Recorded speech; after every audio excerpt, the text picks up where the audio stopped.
Chicken cornflour fry అండి. వేస్తా అంటేనే నోరు ఊరుతుంది.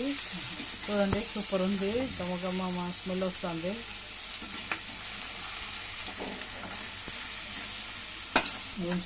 బాగా నూనెలో ఫ్రై అయింది. నూనె సపరేట్ అయిందండి. ఇప్పుడు దానికి కావాల్సినంత నీళ్ళు వేసుకుంటున్నాను.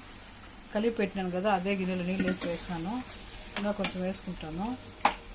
బాగా ఉడికిపోతుందండి. అన్నీ వేసేసినాను అనమాట. ఏం లేదు, ఉప్పు, కారము, ధనియాల పొడి, జీలకర్ర పొడి, వెల్లుల్లి పేస్టు, గరం మసాలా, ఉప్పు, పసుపు అన్నీ వేసేసినాను. బాగా మిక్స్ చేసినాను అనమాట. పెరుగు, నూనె అన్నీ వేసినాను.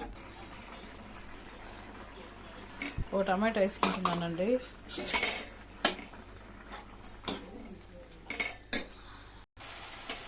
చూడండి అంత ఉడికిపోయింది. ఇప్పుడు కార్న్ఫ్లవర్ నీళ్ళలో కలిపి వేసినాను. బాగా కలబెట్టాలన్నమాట. దగ్గర పడుతుంది. అయిపోయిందండి. వేడి వేడి ఎమ్మి చికెన్ రెడీ అయిపోయింది. సూపర్ ఉంది. ఒక అందరు లైక్ చేయండి, సబ్స్క్రైబ్ చేసుకోండి. బాయ్ అండి.